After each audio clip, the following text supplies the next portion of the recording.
Shri Gaura Gaura. Thank you all so much for joining us this evening, and we're going to continue with our discussions on teachings of Lord Caitanya. This wonderful book that's based on Lord Chaitanya Mahaprabhu by our beloved Srila Prabhupada. So we're going to begin with some kirtan. Nama Om Padaya Krishna Krishna Srimate Bhakti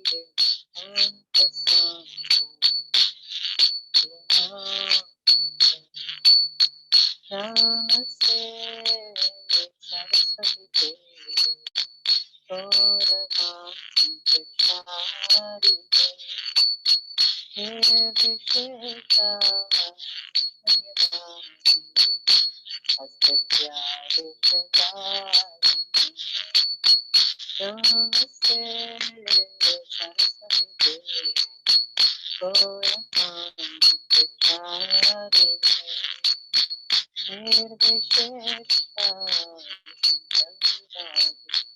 Asatya Vishadari Jai Shri Krishna Chaitanya Prabhu Nityananda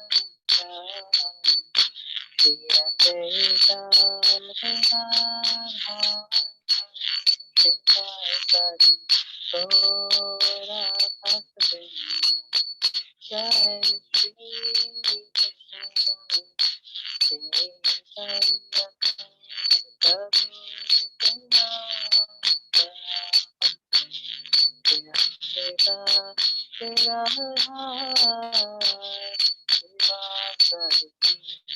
Gaura Bhaktivinoda Hare Krishna Hare Krishna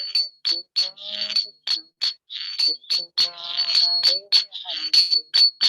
Hare Rama Hare Rama Hare Hare Krishna Hare Krishna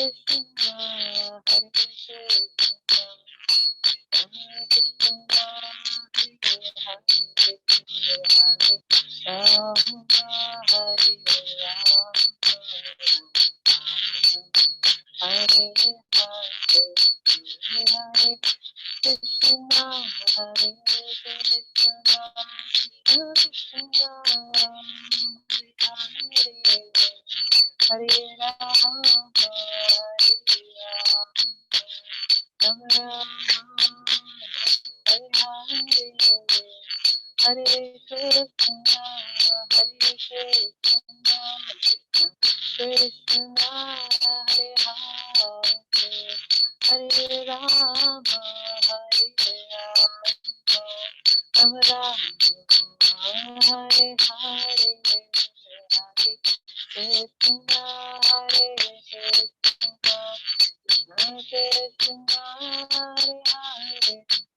Hare Rama, Hare Rama, Rama Rama, Hare Hare, Hare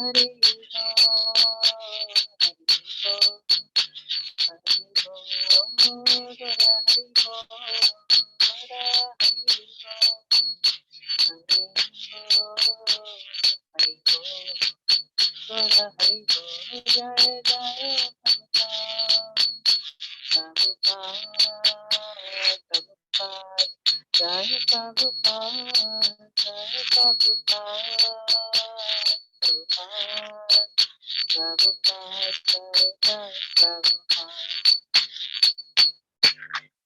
Jai Gaura Hari Krishna, Prabhupada, Jai Jai Gaura.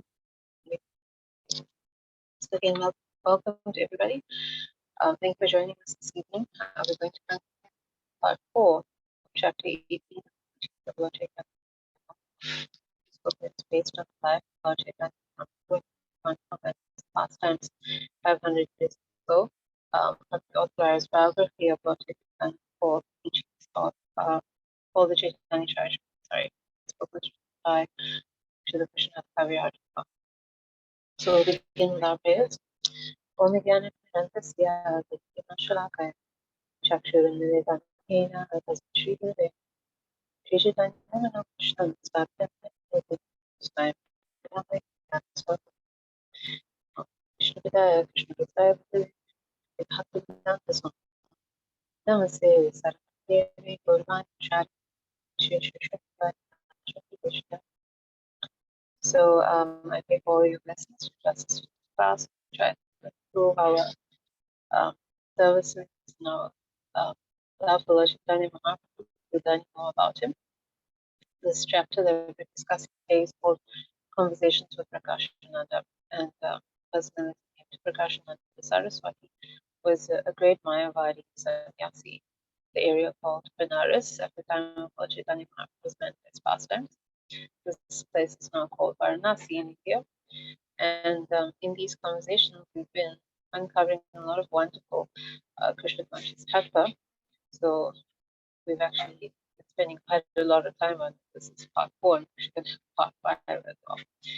So we will chant the invocation. This is verse 18 of the first chapter of the Chaitanya Charita.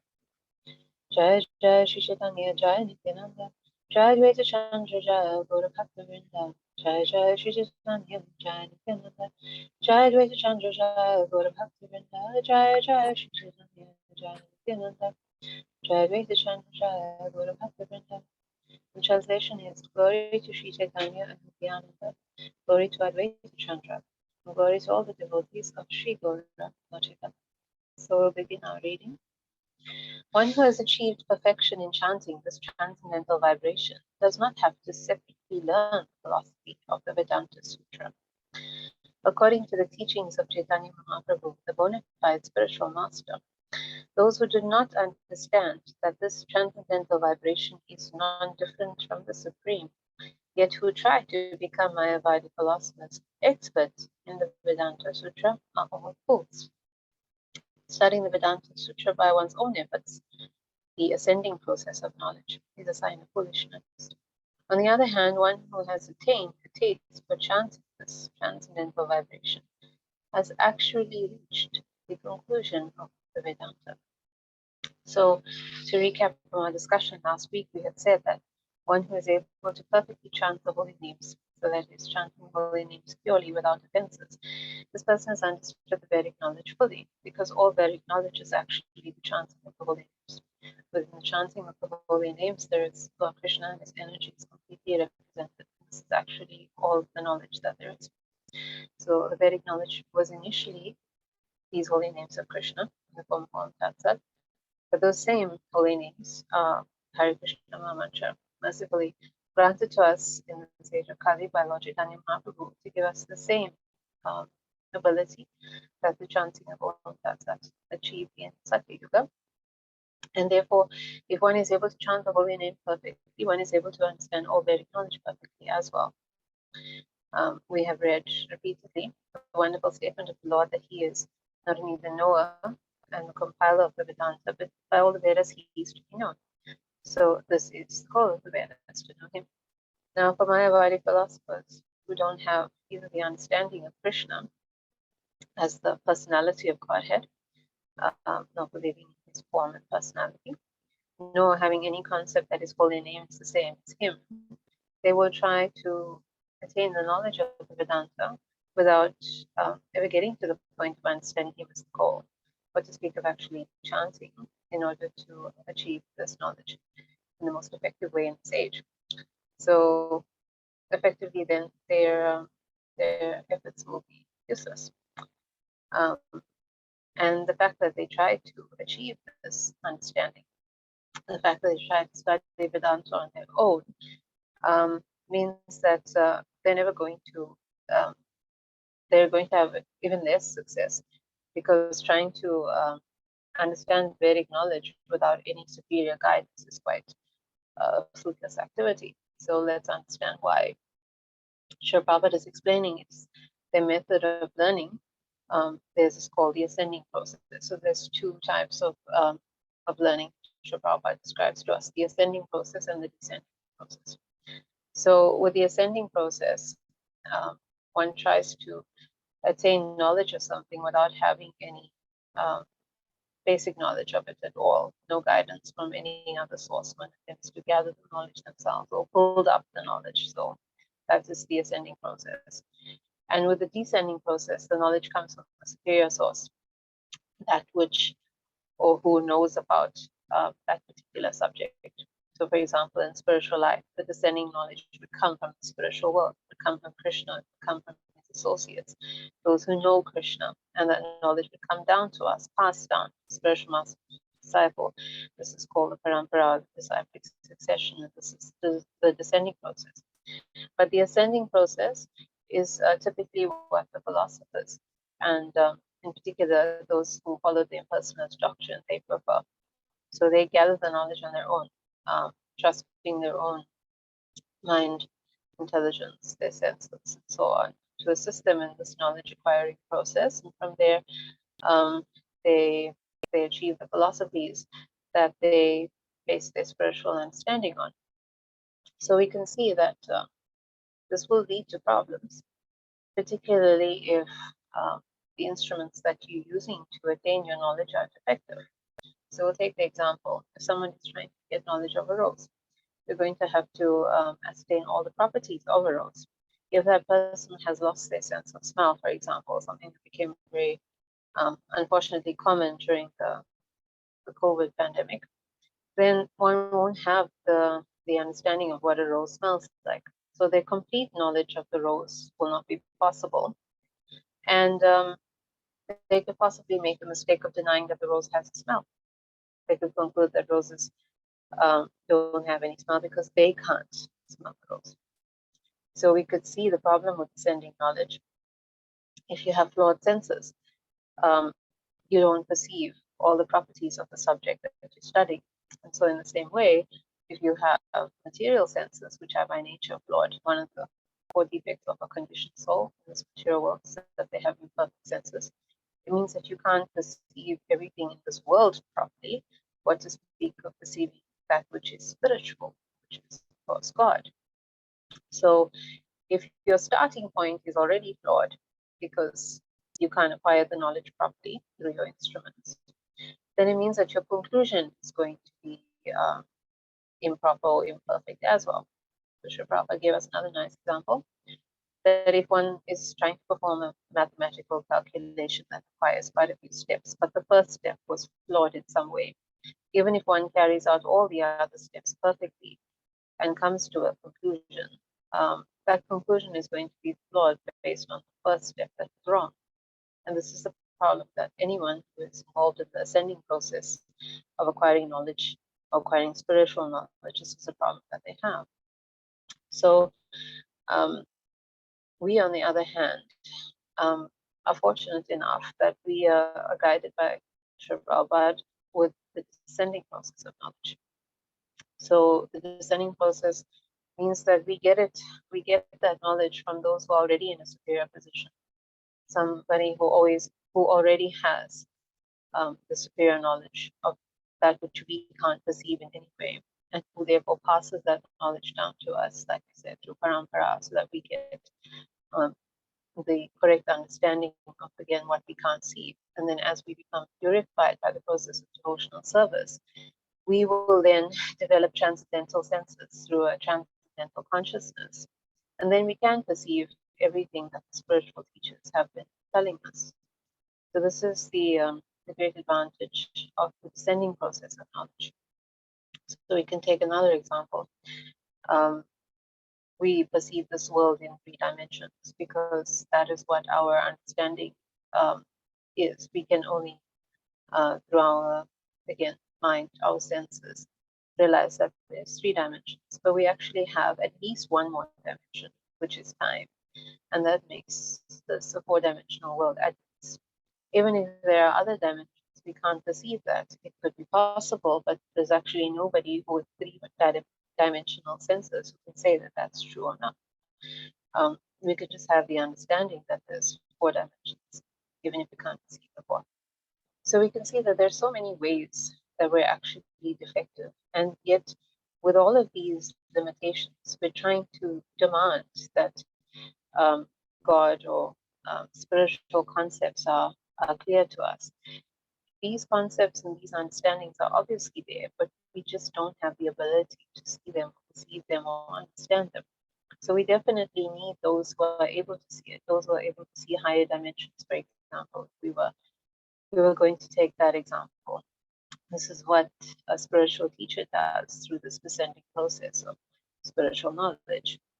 So our authorities, Lord Chaitanya Mahaprabhu and all of the acharyas after, including our beloved Srila Prabhupada, they first and foremost tell us to chant the holy names of the Lord.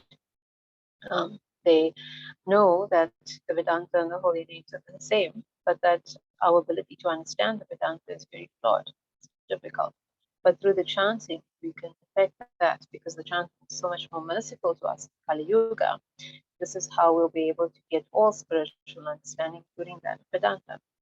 So Srila Prabhupada therefore did not emphasize Vedanta studying, just following in footsteps of Lord Chaitanya Mahaprabhu, knowing, of course, our limitations, but knowing the great mercy of the holy names.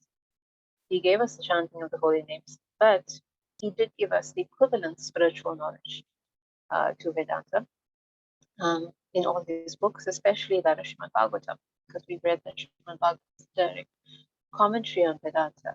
But the way that Srimad Bhagavatam is so mercifully presented by Srila Vedavyasa and now by Srila Prabhupada is that it's not open to impersonal misinterpretation.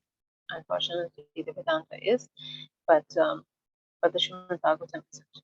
Therefore, Srila Prabhupada's books and getting the knowledge of Srila Prabhupada's books is not like acquiring knowledge in the jnana sense, that like the impersonalists. Srila Prabhupada's books are rooted in bhakti. One needs to also understand the incongruency with bhakti, that is the chanting of holy names. This is how all the knowledge in those books, which are the same as the Vedanta knowledge, those will be revealed to us. So this is the importance of chanting, studying scripture, as Srila Prabhupada gave it to us. All of these are aspects of Krishna.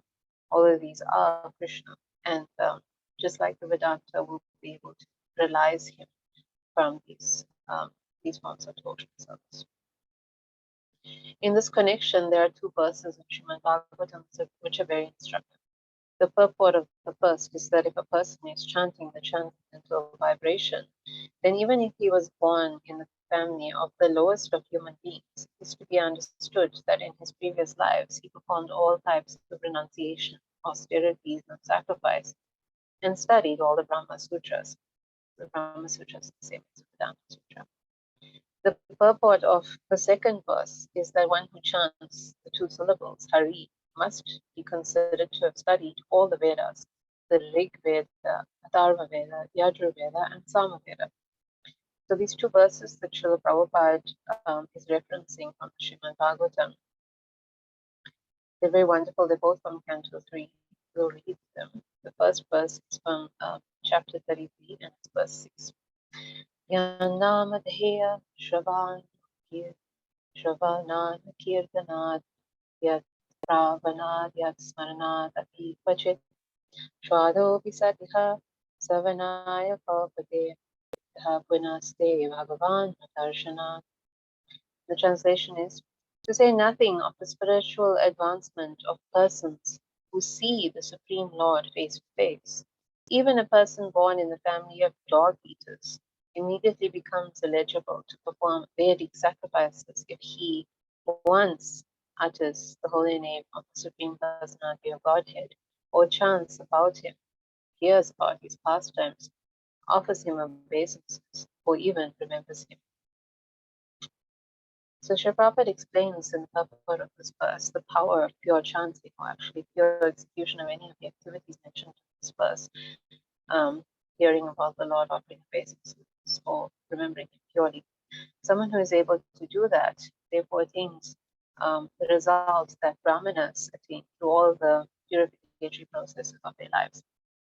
So what we mean by this? So someone who's born in a Brahmin family has to still undergo a lot of purificatory activities throughout their lives in order to achieve the result of understanding the Vedas. They have many samskaras. Those samskaras or rituals, purificatory rituals, begin even before birth. And as these sanskaras are executed, they purify mind, body, and soul. And then someone in the Brahmin family still has to undergo initiation by an authorized spiritual master. And then through that initiation, they're given entrance into the study of the Vedic scripture, which they have to undergo in a rigorous manner. And then when they have realized the Vedic scriptures, then they can administer the rituals of the Vedas. So we can see that actually the birth and the family of Brahmanas is a very small component, but there's a lot of purification that goes on through these rites of passage, through all the Vedic study. So somebody who has chanted the holy names of the Lord purely, which we have said repeatedly is the result of what one would actually achieve through the result of all the Vedic study, it means to say that someone who's achieved pure chanting of the holy name has therefore surpassed all of these rites and rituals. They don't actually have to go through all the purification that somebody who is born in a Brahmin family has to go through in order to realize the Lord of the Vedic scriptures, because such a person who has chanted the holy name purely has already realized the Lord in his holy name. It's the same thing. So the example that we can give is that somebody who is about to write the grade 12 maths exam is already understood to have passed all primary levels of studying maths. They don't have to write that again in order to get a full grade on passing maths in school. If they pass the final grade 12 exam, it automatically means that they passed every other grade 12 or every other maths exam up to that point. So in the same way, somebody who's achieved pure chanting has surpassed all the other purifications that is needed up to that point, because they have achieved what that purification is basically meant for realizing the Lord. Whether you realize it through Vedic scriptures or whether through pure chanting, the realization is there. This is the power of the holy names. So that, of course, also leads us to the conclusion that anyone who is able to purely chant the Lord's holy names has achieved the status of purity that a Brahmin can achieve, even though a person who is purely chanting is not from a Brahmin background. It means that no matter what the background a person may have, whether whatever social status, from whatever country, from whatever planet, in whatever universe, that person is pure. That person is not just pure, but is actually described as worshipable in the next verse. And the importance here, of course, is for us to note that it's not to artificially inflate our pride. We're on the path to trying to achieve pure chanting.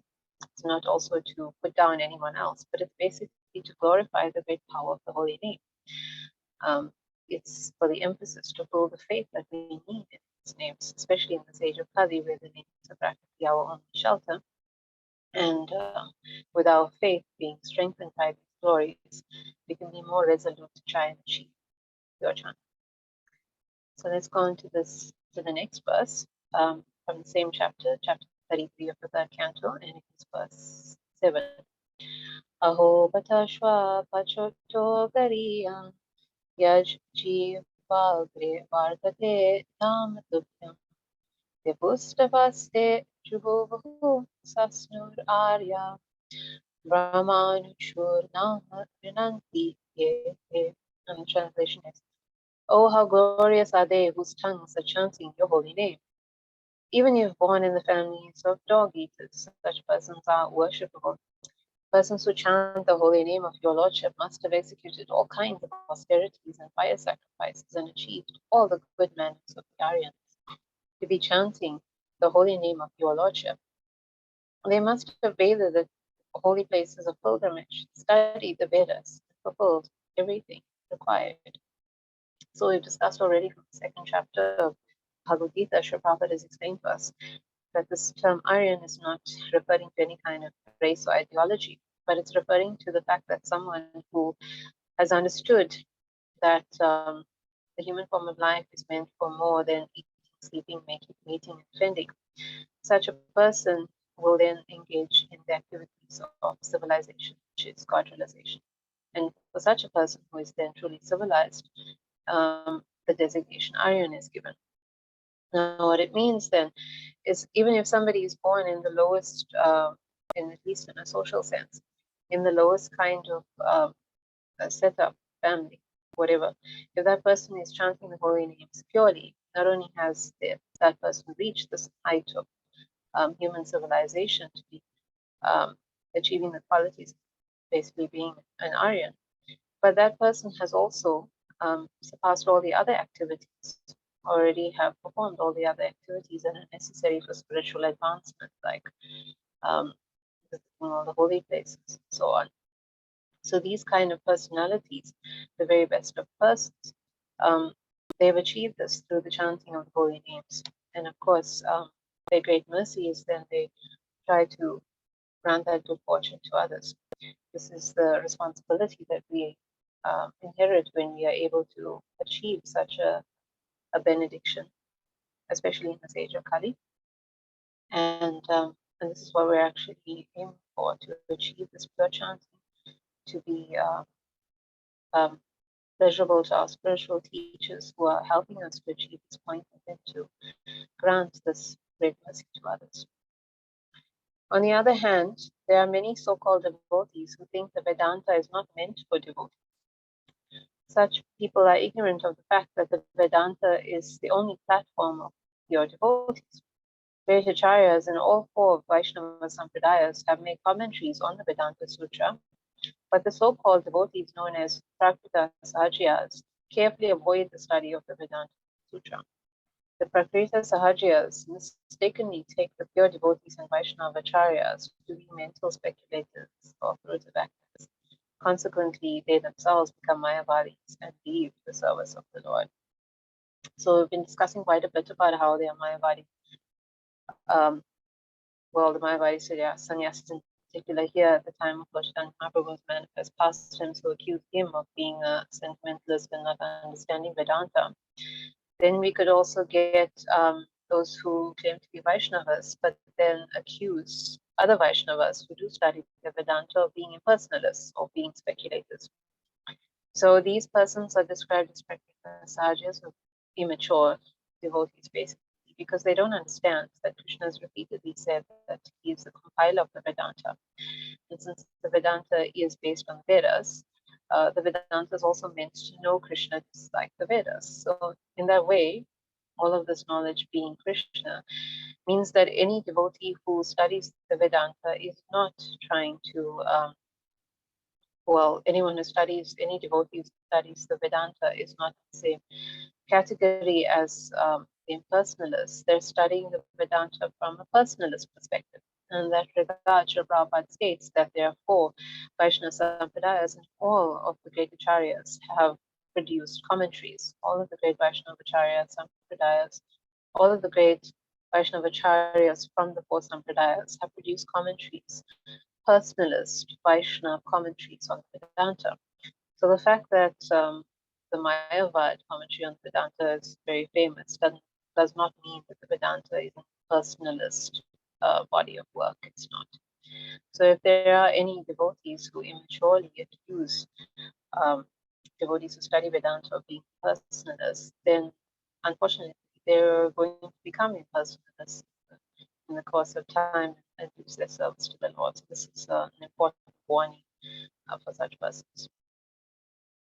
Understanding the Vedanta Sutra by academic knowledge never enables one to understand the value of the transcendental vibration. People who are entangled in academic knowledge are conditioned souls who are confused about the facts of I and mind understanding. Consequently, they are unable to detach their minds from the external energy. When a person actually attains transcendental knowledge, he becomes free from this duality and engages in the transcendental loving service of the Lord. The Lord's service is the only means by which one can become detached from material activities. So the importance here is that when someone chants the holy name of the Lord purely, or is endeavoring on the path to chant the holy name of the Lord purely, one becomes more and more free of the grip of false ego. So this is that consciousness of being a me or an I, or having things as mine. This consciousness of the false ego is what underlies the material world. So the chanting not only frees us of it, frees us of this distinction, but one who is free of the false ego is able to chant constantly. This is Lord Chaitanya Mahaprabhu's instruction to us in verse 3 of the Sri Shikshashtakam, when he tells us that we must become humble, tolerant, free of false prestige, and able to offer respects to others. So from just looking at that, we can understand it means being free of false ego. Only someone who's free of the false ego would be able to actually do that, be that humble, tolerant, and able to offer respects to everyone while not expecting any respect for oneself. It's a very elevated stage, but it's very possible by the mercy of the Holy Name that is that has been so kind to us to try and purify us of all these tendencies of false ego. So we can see that somebody who is sincerely becoming free of these qualities by attentively chanting and making that effort, that person will surely be free of the material energy, being free of false ego, and be situated in spiritual energy. And when we're able to do that, then we can render proper devotional service completely under the shelter of the spiritual energy, and we can chant Holy Name constantly. The benediction of chanting is chanting, pure chanting, constant chanting. So to get to this point, we can only do so through devotional service, which chanting, of course, is connected with. And that is because devotional service is pure spiritual energy. You can't get into spiritual energy in any other way but spiritual energy, devotional service. If we try to get into spiritual energy by material energy like academic study, that means we try to get to Vedanta conclusions through academic study. It's never going to work. This is how Sri Prabhupada is helping us understand this. A person properly initiated by a bona fide spiritual master and engaged in chanting gradually becomes freed from the conception of I and mine, and becomes attached to the Lord's transcendental love and service in 1-5 transcendental relationships. Such transcendental service is not a subject matter for gurus and subtle bodies. Only when one can understand that there is a difference between the supreme and his name can one be, only when one can understand that there is no difference between the supreme and his name can one be situated in Krishna consciousness. At such a time, one no longer needs to make grammatical adjustments. Rather, one becomes more interested in petitioning the Lord, Hare Krishna. Oh my Lord, oh energy of the Lord, please engage me in your service. So now we're underscoring the importance in devotional service of approaching the authorized spiritual master. So such a teacher has also realized Krishna in his names, has also realized Krishna in all the spiritual teachings like the Vedanta, like the Srimad Bhagavatam. And because such a person is now situated in the spiritual nature, they can also unlock the power of the holy name to be able to help us to do the same. So through the mercy of the holy names, through the mercy of the spiritual master or the spiritual teacher, both in tandem with each other, they can situate us in the same spiritual energy that they are situated. That is their great mercy, and they do this gradually through encouraging us through the process of devotional service.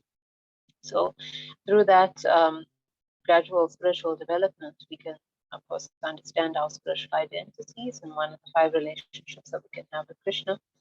And we can also realize all other spiritual truths. Again, because we now have that spiritual vision, we can realize Krishna in his names, knowing that he is in them, we are never separate from him, because as long as we are chanting his names, he's always with us. So at such a level, we give up all kinds of material and academic ways to achieve spiritual knowledge or spiritual understanding. This is what Sri Prabhupada means when he says that we no longer need to make grammatical adjustments. All these kind of things are just ways that people pass time in the material world, thinking that they're very clever, but it's not really the way to make any kind of spiritual advancement at all. Lord Chaitanya explained all this to Prakashananda Saraswati and told him that he had heard all this from his spiritual master. He further informed Prakashananda Saraswati that his spiritual master had taught him that Srimad Bhagavatam is the actual commentary on the Vedanta Sutra, as stated in Srimad Bhagavatam by Vyasadeva, the author of the Vedanta Sutra. So we have touched on this previously, that Srimad Bhagavatam is the authorized commentary on the Vedanta Sutra, mercifully written by Srila Vyasadeva at the beginning of Kali Yuga, and now translated for us by Srila Prabhupada. And in the same way that the Vedanta is Krishna, the Srimad Bhagavatam is Krishna. But the Srimad Bhagavatam is, of course, more clearly Krishna, explaining all his attributes in a more personal way versus the Vedanta, which can be misinterpreted by others in an impersonal way. And therefore, in the stage of Kali, Srimad Bhagavatam is so essential to our understanding of Krishna because it is directly about him and more clearer to our limited understanding and our limited perception. So we should certainly take shelter of the Srimad Bhagavatam along with the chanting of the holy names in order to realize Krishna, by the message of Prabhupada. And this is how we can be on the path of attaining the ultimate result of spiritual life. We will discuss actually more about the Srimad Bhagavatam in this regard when we get to chapter 22. So for the sake of time, we are going to leave the discussion about Srimad Bhagavatam here, but we're definitely going to discuss more about the glories of this wonderful literature later. A student's perfection is to understand the identity of the holy name and Supreme Lord. Unless one is under the shelter of a realized spiritual master, his understanding of the Supreme is simply foolishness. So we said before that we need to take shelter of a spiritual master, but then if we take shelter of a spiritual master who hasn't realized the oneness of Krishna and his holy names and the supremacy of both, we're not going to achieve very much.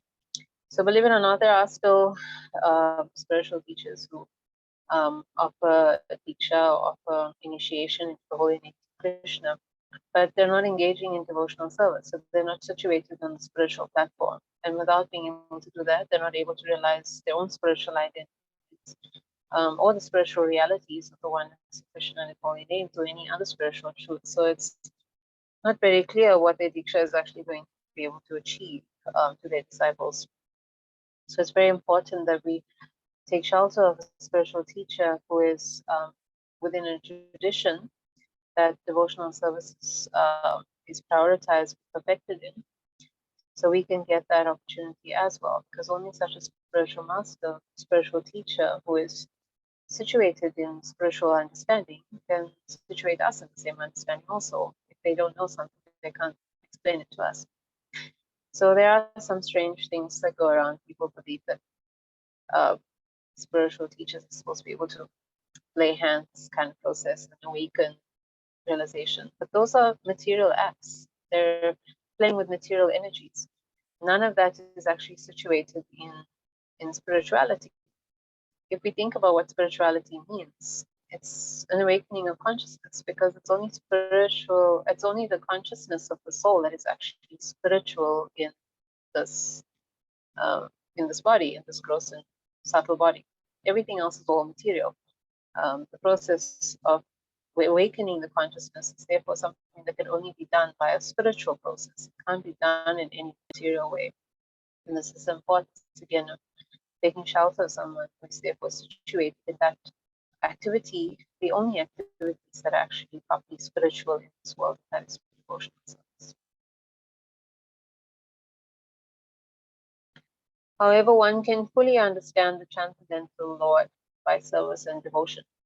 When Lord Caitanya offenselessly chanted the Hare Krishna mantra, he declared that the mantra could at once deliver a conditioned soul from material contamination.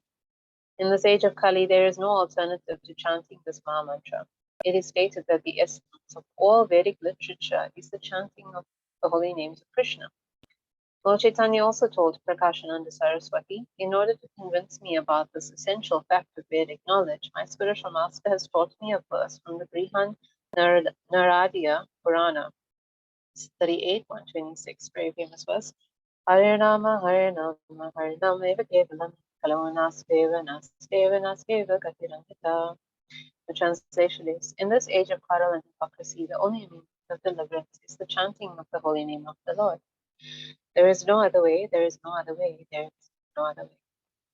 So, Chaitanya Mahaprabhu again is very humbly demonstrating the importance of taking the holy names and scriptural guidance from a truly realized spiritual teacher who is situated in spiritual life by virtue of devotional service. That was his beloved spiritual master, Sri Ishwara Puri.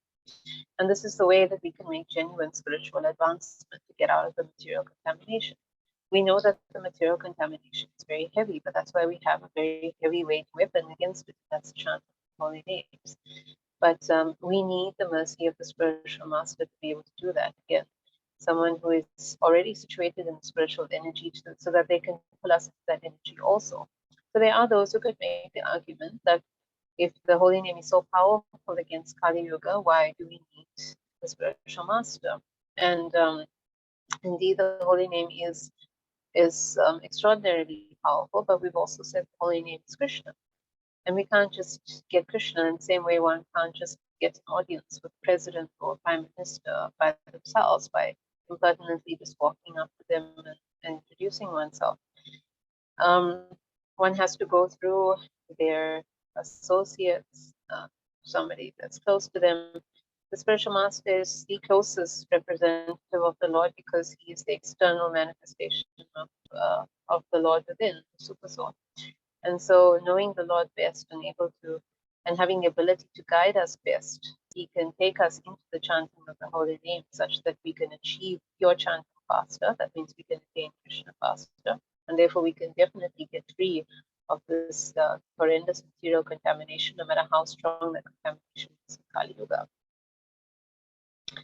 In 3 out of the 4 millenniums, namely Satya Yuga, Treta Yuga, and Dwapara Yuga, people had the honor to strive to understand transcendence through the path of disciplic succession. But in the present age, due to the influence of Kali, people have no interest in disciplic succession. Instead, they have invented many paths of logic and art. So we read through the histories of how many great personalities went through spiritual teachers in order to achieve spiritual knowledge, which was always the path. And yet in Kali Yuga, we see that almost everyone is an armchair philosopher, a keyboard warrior, and they think that by espousing all kinds of what seems to be profound to the people of Kali Yuga, all kinds of so-called profound ideas, they can kind of talk their way out of engaging in regulated devotional service. So we get all kinds of things being said, like, well, if God is within my heart, why do I need to go to the temple? Or why bathe the Lord in milk or offer him things when people are suffering and poor and starving and in need of it more? Well, those kind of arguments can impress the ordinary person in Kali Yuga, but it's not going to make for much spiritual advance. The problem is that with the advent of social media, almost anyone can be a spiritual teacher or philosopher without too much of a background. And unfortunately, even if one has a background, they'll still tend to use that spiritual background to push forward their own ideas, their own kind of philosophies and so on. And again, because it sounds profound, they get a lot of followings. People who praise them as being very learned. So it can be a real mess out there to try and get to the absolute truth. And we have to cling very closely to Srila Prabhupada's teachings and his guidance through his followers, anyone who is sincerely trying to spread the message of Lord Chaitanya Mahaprabhu through Srila Prabhupada's teachings. This is what we have to keep us safe from such modern day philosophers. This individual attempt to understand supreme transcendence, called the ascending process, is not the Vedic way. The absolute truth must descend from the absolute platform. He is not to be understood by the ascending process. The holy name of the Lord, Hare Krishna, Krishna Krishna, Hare Hare, Hare Rama, Ram Rama, Hare Hare, is a transcendental vibration because it comes from the transcendental platform, the supreme abode of Krishna. So now if we put logic to good use, we can understand that if anyone's trying to realize God, the understanding must come from where God is, and he's not, at least to our mind and senses here now, because we don't have that realization. So how we can think we can find him through a starting point of where he's not is a bit strange. No matter how impressive someone may be to the masses of Kali Yuga, if they're not in a recognized spiritual tradition and they're not achieving their knowledge from the right sources, they're not going to be able to deliver Krishna from where he's not, which is with them.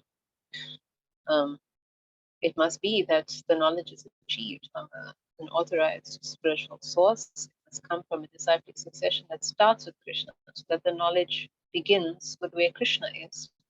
And that knowledge must be passed down in a proper spiritual tradition without being changed, which is the other very important qualification for such knowledge. And then we can be certain that such knowledge is Krishna, having been descended from Krishna, and then we know we can get Krishna from that knowledge. And because there is no difference between Krishna and his name, the holy name of Krishna is as pure, perfect, and liberated as Krishna himself. So we've achieved Krishna's holy names in the same way. It's come being Krishna from Krishna, Lord Chaitanya Mahaprabhu, and therefore it is able to give us Krishna because it is Krishna. Academic scholars relying on logic and argument have no entrance to the understanding of the transcendental nature of the holy name. The single path for understanding the transcendental nature of Hare Krishna, Krishna Krishna, Hare Hare, Hare Rama, Rama Rama, Hare Hare is the chanting of the holy names with faith. So the way to understand the holy names is to chant holy names. Faith and adherence. Such chanting would release one from designated conditions arising from the gross and subtle bodies. So it's actually quite funny when people dismiss the existence of the Lord or the power of his holy names, thinking that neither has a rational basis. But they don't seem to understand that when it comes to spirituality, you can't actually apply rationality. The basis of spiritual life is faith. It's the exact opposite of rationality. But that is not, ironically, confined to spiritual life. There are many things in the material world, even in the realms of science, that are beyond rationality. It requires that one has simply an idea, and then one pulls up on that idea in order to understand a phenomenon that's not very clear. So basically, it means it requires some kind of faith. There's a lot of assumptions that don't have any proof within the material world. So we ask then, what's the point of demanding rationality in spiritual life? On top of that, rationality itself tends to be kind of subjective. So we just take Srila Prabhupada's guidance on this. Faith means to have trust in something sublime. And that's because our senses, our mind, and our intelligence are not sublime. Until they become so, we need faith. Faith grows, and when it builds into something that is strong and fixed, ironically, this is when our senses, our mind, and our intelligence are becoming purified to the point where we can actually perceive all kinds of spiritual truths in reality. Then the fact that Krishna and his holy names becomes understandable, realized back to us, and everything, all kinds of spiritual truth, all kinds of spiritual knowledge from Vedanta, Srimad Bhagavatam, and all that our spiritual masters have actually been mercifully transmitted to us, all become realized in that way. So this is what we understand. Faith is actually a non-negotiable basis of spiritual life, and through it we can achieve everything through the mercy of the holy names. So thank you all so much for your kind attention. We are going to continue with our discussions on this wonderful chapter next week with part 5, and this is going to be a more in-depth look at beloved holy names of Krishna. So please join us for this. Shri Shantai Gaura Hari Ki Jai, Shri Prabhupada Ki Jai. Are there any questions or comments? Anything I can clarify? Try and clarify by the mercy of Shri Guru. Hare Krishna, dear Mataji, thank you very much for enlightening us. Thank you for the service. Pranams to you. I have 2 questions. First Sure. is, in the beginning was just one Vedanta. Before it was imparted in 4 parts by Vyasudev. But what's the name of this Vedanta? And this Vedanta included also Mahabharata and Ramayana? So actually, I'm going to clarify. I know I use the terms interchangeably here, but Vedanta and Vedas, there's a slight difference. So the difference is that the Vedas are the original spiritual knowledge. They weren't exactly books in the beginning because it was the oral tradition that was predominant. So Veda actually just means all knowledge. So all that knowledge was originally, yes, in the form of one not actually a book because we said it wasn't written, but it was in the form of one scripture that was called, Prabhupada tells us, either the Yajur Veda, some say it was called Yajur Veda, it was called Atharva Veda. So it was definitely one body of knowledge, and this knowledge was entirely for the worship of the Supreme Lord. There weren't any rituals or any other kind of rites, or well, what's basically made of now, a lot of hymns and poetry and so on. This one Veda was given in Satya Yuga to the people in the form of the names of the Lord. So at the time it was Om Tat Sat. That was the form of the Vedas, and everything was realized in the holy name of the Lord, Om Tat Sat. So with time, with the degradation of the people, the fact that they could not now fully devote themselves to the Lord without needing anything in exchange, the Vedas began to expand, and they started to be revealed as having more fruitive rights. That means yagyas for things. So if you read, for example, parts of the Rig Veda, you'll read that there are a lot of hymns to Indra, to Varuna, to Agni, to all the demigods who provide basic things to the human race, like water, like rainfall, like fire. So the Vedas began to basically expand with the fruitive activities of human civilization. Is that making sense so far? So it was basically not in that form originally.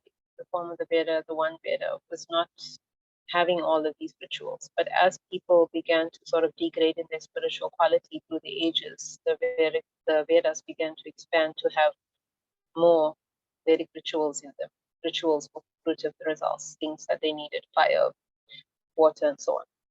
The point is that all of these Vedas still had the Lord's holy name in it in the form of Om, the Omkar, because the Lord was still needed through these rituals. It's still Him that grants everything to people. It's just that it's happening, that it's being granted through the demigods. So He was still, and therefore Bhagavad Gita says that He's still the beneficiary of all rituals, all Vedic rituals. So it means that the Lord became more and more hidden in the Vedas. The Vedas that was originally totally about the Lord and His energies, He became more and more hidden, and what came into the forefront was more of these ritualistic performances. So therefore, we can understand that the more people needed, the more the Vedas expanded to give them material things, and then it came into the form that it is now. And it was quite large, and the memory capacity of people was getting less and less by the time Kali Yuga came around. So when Srila Vyasadeva was writing everything down, he wrote down the Vedas as it was, in the form that it was by that point, by the end of Dwapara Yuga, which was full of all these rituals, full of all these hymns, full of all these prayers to this god, prayers to that god, like that. So he divided it into four so that it would be easier for people in Kali Yuga, because obviously not having the memory capacity, they also didn't have the ability to, well, make sense of all of it. And so we see now that there's very clear distinctions in the divisions of the Vedas. The Rig Veda tends to have more hymns. The Samaveda tends to have more poetry. The Yajurveda tends to have more rituals, the yagyas, the havans, those kind of things. And the Atharva Veda tends to have more, like, we'd say, kind of like spells, incantations, those kind of things. So this is the division that he made in order for people to understand it better. With the thinking, of course, the more you understand of the Vedas, the more you try and get to the transcendental personality behind the Vedas. But for Narada Muni, this wasn't good enough, because people don't really, well, they don't try to look beyond all of that. They take the Vedas at face value, and they don't really understand the Supreme Lord is behind it. This, of course, also from observation, following quite a few forums on people who read the Vedanta and read the Vedas. So Srila Vyasadeva then, before Narada Muni actually came to him, he took the essential aspects of Krishna only, of God only, from the Vedas into the Vedanta Sutra. This is how the Vedanta Sutra came about. So the Vedanta Sutra is based on the Vedas, but only the aspects about the Supreme Lord from the Vedas. So it doesn't have anything about Agni and Indra and all those rituals and other things. That's the Vedanta. The thing with Vedanta, though, is it's described in a way that if you had that concept of Krishna being personality of Godhead, you could see how the Vedanta is about him. But if you also had a concept of him being the supreme Brahman of light, you would think that it's about the Brahman also. It doesn't. It explains things the way the Vedanta used, the way the Vedas used to, in a way that you would probably need to have some preconceived knowledge, at least in Kali Yoga, of what the Lord is. So you can basically interpret it any way. That's the kind of problem with the Vedanta. So it's not that clear if you have an impersonalist tendency. So Narada Muni then came to Srila Vyasadeva. He was very much dissatisfied with the fact that in Kali Yuga, all this literature, the Vedic literature, the Vedanta, was all going to be able to be misunderstood in an impersonal way. So in order to rectify the situation, Srila Vyasadeva writes the Bhagavatam as a direct commentary that is now explaining all the Vedanta in a personal way. And that is why it's direct, it's about Krishna. There's no way that you can misinterpret the Srimad Bhagavatam and try and, for example, make an impersonalist commentary on it the way you can make an impersonalist commentary on Vedanta. Still, the Vedanta is about Krishna. If you actually look at it in the way it describes Brahman in many, many personal ways, speaking about personal attributes like hands and legs, speaking about it as a he, it's very clear that it's about a he, a person. But unfortunately, people have taken it to be impersonal. This is the problem that we're at now, and this is why we read the Srimad Bhagavatam so that we have the correct understanding of what the Vedanta Sutra is about. Is that clearer, Mataji? Yes, Mataji, thank you very, very much. I Thank leave you. the second question for the next class. Thank you very much. No problem. You can tell me again. I may have forgotten it while I was running through the explanation. This I wonder about second. Sankarshan Acharya. He was very much appreciated by Srila Prabhupada because he accepted Sri Krishna, Lord Sri Krishna, like the Supreme Personality of Godhead. Yeah. But and for this reason, he didn't dare to comment on Srimad Bhagavatam. But he became a devotee, or why he continued to preach Mayavadis? Shankaracharya was fulfilling a very important purpose in spreading impersonalism, because we actually, again, I've gained some insight through following some forums to discuss spirituality, but not from a Krishna conscious perspective, to see that a lot of people, just looking back generally on the history of Hinduism, they actually think that the original Hindus were not vegetarian, and that it was Buddhism that actually made them vegetarian. So this is exactly, and they're not devotees, by the way, they're just like regular Hindu commentators. So that's exactly what Srila Prabhupada teaches us. The Srimad Bhagavatam teaches us that the people were abusing the Vedas, the Vedic sacrifices, to eat meat. And it was so widespread that the only way that they could stop it, only way that the Lord stopped it, was by preaching against the Vedas. Because if you're trying to, if you're using the Vedas to eat meat, then you can reject the Vedas, the Vedic teachings, and the Vedic rituals by giving people a whole new other system that's not based on the Vedas, and that teaches vegetarianism at its core. And this is what Buddha had to do. He actually had to come and give a whole system of religion in order to stop this widespread animal killing. Animal killing is so widespread that people even think today that vegetarianism wasn't even a part of Hinduism. That's how bad it is.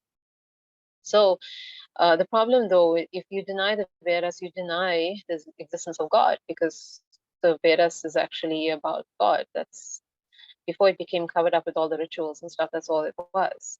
And for that, of course, Buddha also had to decry that there's a spirit soul. So Buddhism is quite, well, it's completely distinct from the Vedic teachings. So in order to bring back the Vedic teachings, Shankaracharya had to come. So he actually had a very difficult task, because if you think about it, now you've got Buddhism on one hand preaching about the non-existence of the soul and the non-existence of God, and he has to bring back Vedic knowledge and God. So the middle ground between the two is impersonalism, believing in an impersonal God. Essentially, Prabhupada said it's a covered form of Buddhism, but at least it's a bridge between the extreme of Buddhism and, on the other extreme, um, the Vedic teachings. So that's why his philosophy is so radically different from Krishna consciousness. It actually had to bring people out of Buddhism in a way, but bring them back in line with the Vedic teachings. So he never stopped being a devotee of the Lord. Srila Bhaktivinoda Thakur's Navadvip Mahatmya actually explains that Lord Chaitanya Mahaprabhu acknowledges him as a devotee when he comes to Navadvip to spread his impersonal teachings. Lord Chaitanya Mahaprabhu actually he recognizes Shankaracharya as a devotee, but he tells him that he should not try to spread such teachings in Navadvip, and he tells him to go um, spread the impersonalist teachings elsewhere. So what we understand from it is that even though he is a devotee of the Lord, he had a task to do. And doing that task, unfortunately, meant that he had to deny the personal aspect of the Lord. But at least he brought back the Vedas, at least he stopped the spread of Buddhism. There are the people on the forums who believe that Buddhism would have been a lot more widespread had it not been for Shankaracharya. So he did his job. It's not that we particularly have any vendetta against Buddhism, but the truth is that Buddhism does not give us an opportunity to render service to Krishna. It doesn't give us an opportunity to attain Krishna directly. It's basically atheism because there's no belief in the Supreme Lord. So in order to get us to that point again, Shankaracharya had come there and bring back the Vedas, even in an impersonal way. And then that set the stage for all the acharyas of the four sampradayas. Nimbakacharya, Vishnu Swami, Madhvacharya, Srimad Ramanujacharya, they're all in their ways. Then we're slowly bringing back other aspects of the personality of Godhead from Shankaracharya's teachings. And then Lord Chaitanya Mahaprabhu then came and synthesized all of that into our Chinta Beda Bed Tattva and gave us the perfection of spiritual understanding. So basically, it was in stages. This human society needed that kind of gradual bringing back from quite a terrible depth that it had sunk to, with all this widespread animal killing. And through the mercy of Lord Chaitanya Mahaprabhu and giving us the holy names, we're going to bring in a golden age now. And people are going to be at the height of civilization again. So this is the great mercy of the Lord. Is that more clear, Mataji? Yes, Mataji, thank you very much. It was like an emergency to bring back the atheists and the Buddhists. I understand very well. Thank you very much. Thank you.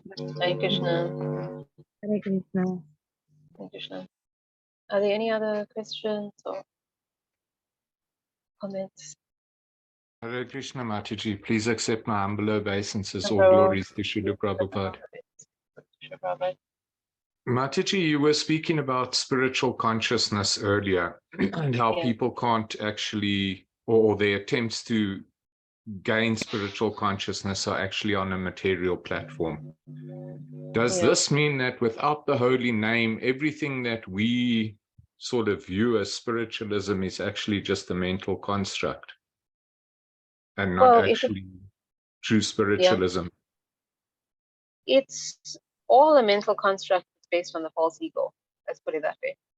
So whatever activity that we're trying to do, if it's based on my pleasure, my enjoyment, my fulfillment, my aims, anything I, me, or mine, that consciousness of the false ego, well, that awareness of the false ego, that is actually what makes it material. On the other hand, anything that is done for Krishna and completely for Krishna is spiritual. That's the distinction of what is spiritual and what is material. So if something is done, if in inverted commas we could say without the holy name, but it's done purely for Krishna, then it is still spiritual. It's just that the holy name actually underlies everything that we do, because the holy name is the way that we get purified to do anything for Krishna. It's the most we'll find it very difficult to make that pure offering of anything without the holy name, because the holy name is the purificatory process. And eventually, every offering that we make is to achieve the holy name anyway, because the holy name being Krishna is the means and the end. So we basically are trying to adjust that consciousness. The consciousness is the symptom of the soul, right? We all have a basic consciousness, but the consciousness has become contaminated by that false ego. The false ego is covering our spiritual consciousness completely, to the point that we can't understand the spiritual consciousness. So the only way that we can revive that spiritual consciousness is by constant engagement in a spiritual activity. The problem with that is it's very hard for us who are in that material consciousness to be engaged in a spiritual activity. It's two diametric opposites. It's a completely incompatible almost situation. But the holy name is the bridge between the two. The holy name is what purifies the material activity or the material consciousness to make it spiritual.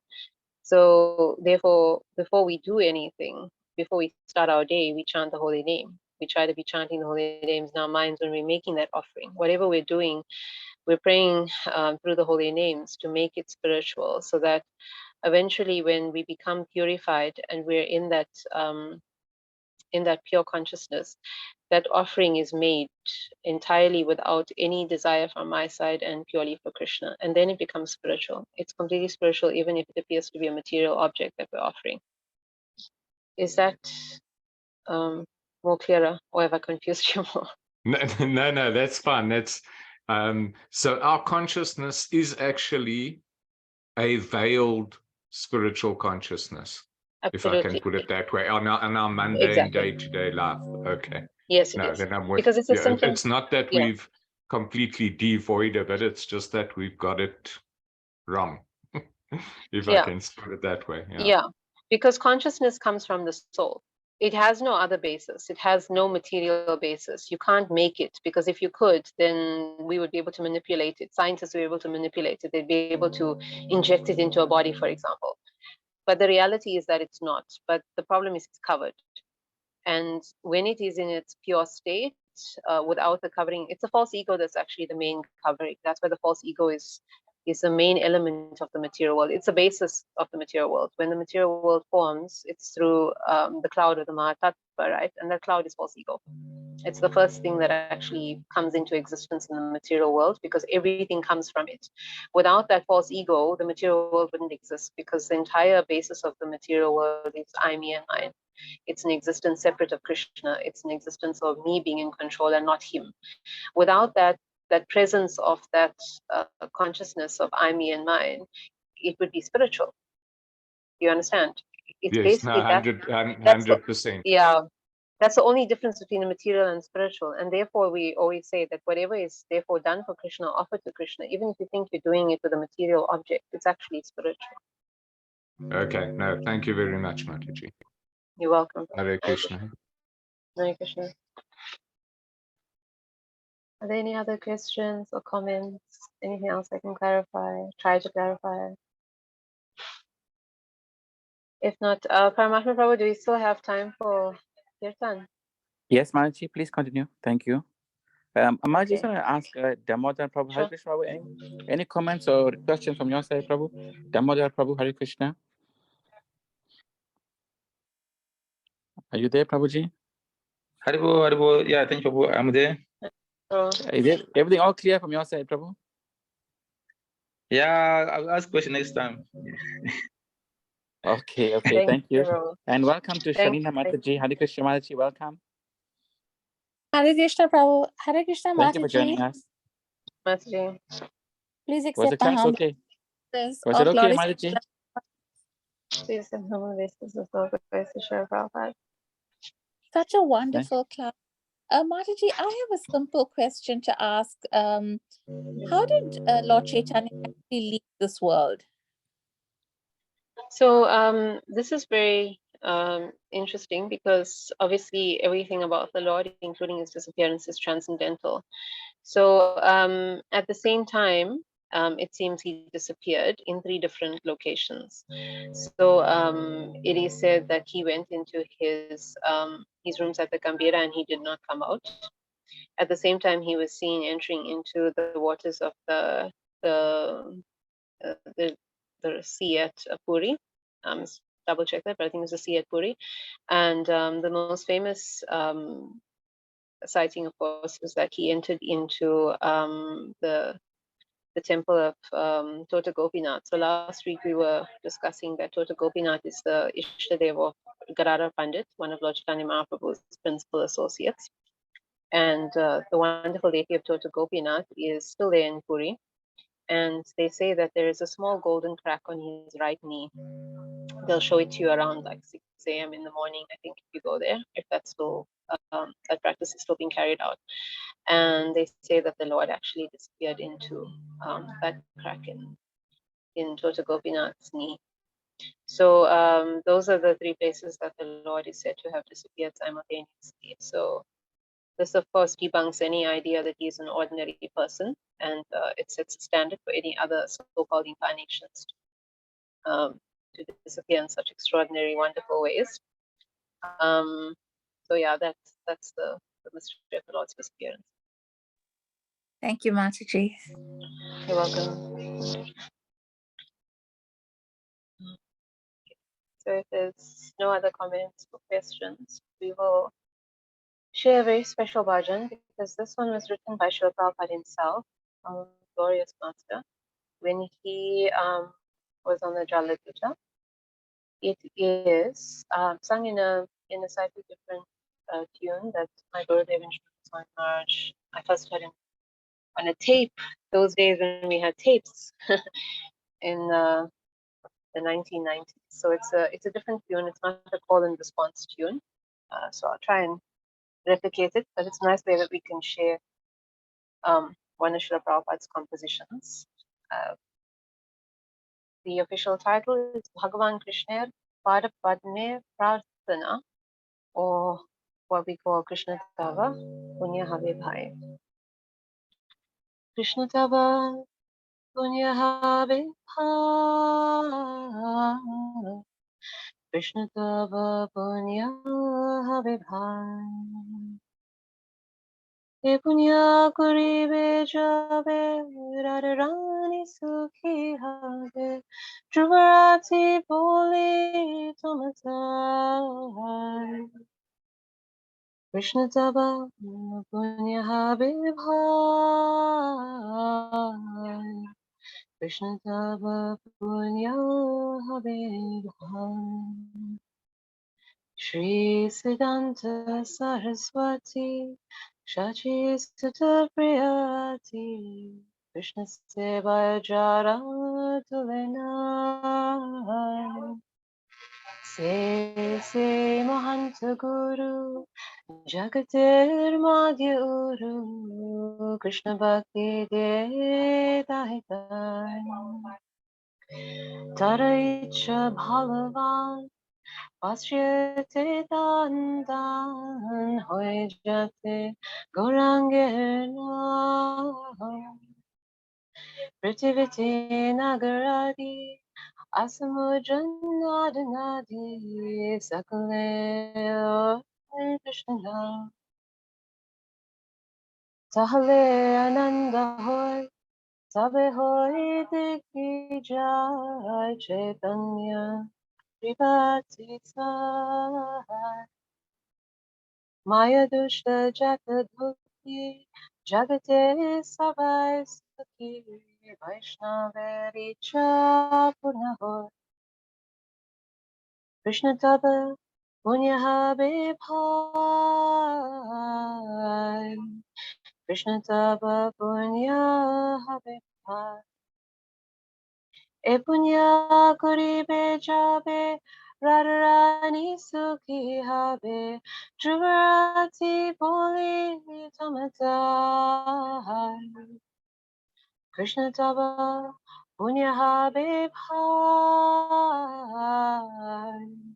Krishna tava punya have bhai.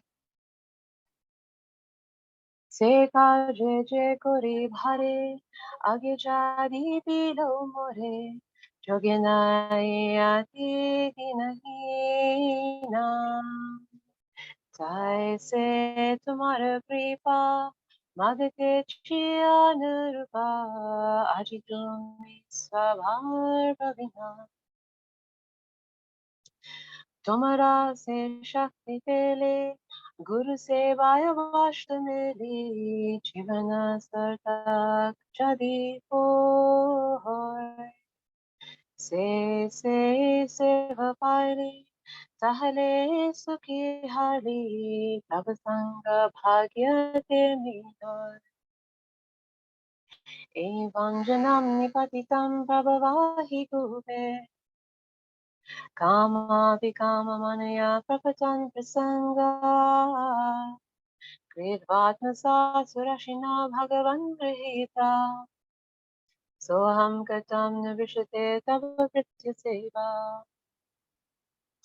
Krishna tava punyaha vibhai, Krishna tava punyaha vibhai. E punya karibe jabe, radharani sukhi habe, Juvarati boli tamasa.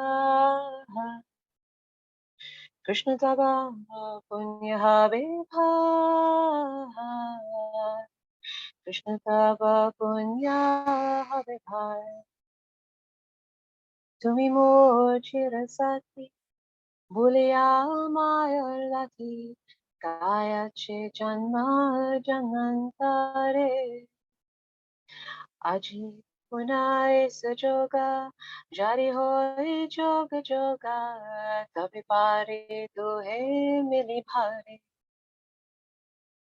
Tomara milane bai, Avase sukha pai, Gorchane ghuri din bho.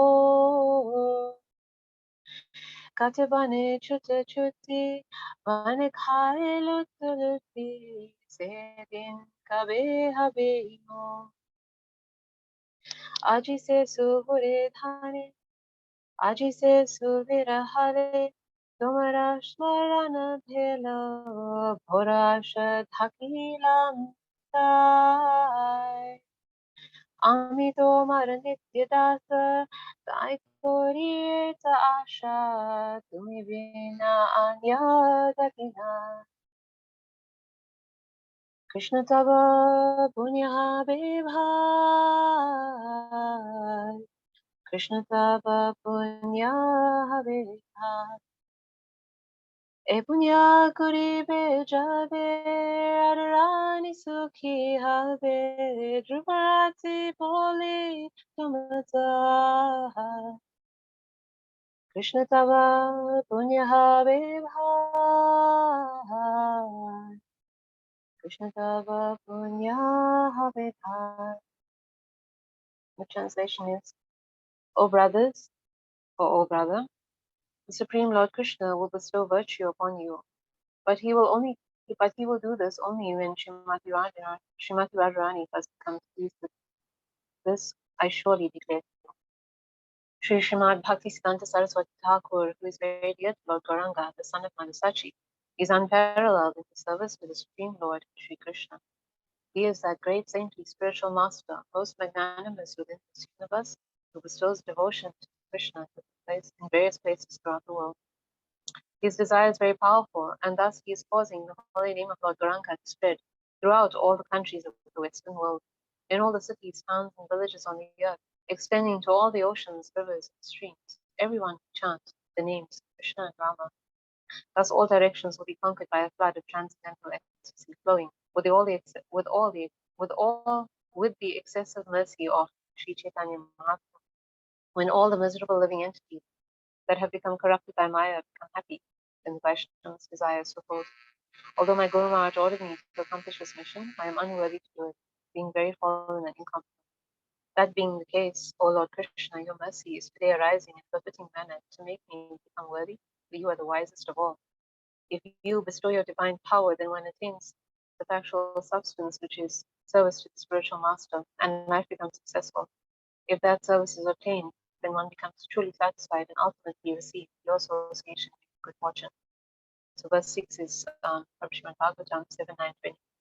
Thus, by associating with material desires one after another, I was following the general populace by falling into a blind well full of snakes. My dear Lord, O Supreme Personality of Godhead, then the great sage Narada Muni kindly accepted me as his disciple and instructed me how to achieve the transcendental position similar to his own. How could I ever leave the service of your servant? O Lord Krishna, you are my eternal companion. Forgetting you, I have suffered the kicking of Maya birth after birth. If today the chance to meet you occurs again, then I will surely be able to join you. O my dear brother, in your company I will experience great joy once again. Wandering about the pastures and fields, I will pass the entire day with my 10 cows. Joking with you and frolicking throughout so many forests of Vrindavan, I will enjoy pastimes of stealing and eating one another's lunch. When, oh when will that day be mine? Today, as remembrance of being with you came to me in a very nice way. Feeling great longing, I called out for you, O Lord Krishna. Only because I am your eternal servant do I desire your association so much. Except for you, I have no other wish. Srila Bhaktisiddhanta Saraswati Thakur ki jai, Srila Prabhupada ki jai, Srila Gurudev ki jai. This is so wonderful that Srila Prabhupada was writing this before he even landed in Boston. So actually when he was on the ship, and the second bhajan, which is quite well known as well, was actually written when he arrived. So he had this transcendental vision that by the mercy of Srila Bhaktisiddhanta Saraswati Thakur, all of us were going to achieve the chanting of the Holy Name. It's going to flood the whole world as he was did. We are so grateful to him, and we pray for his mercy on all of us so we can benefit from the chanting and spread it as well. Thank you all again for joining us this evening, and please join us again. Srila Prabhupada ki jai, Hare Krishna, everyone. Hare Krishna Mataji, thank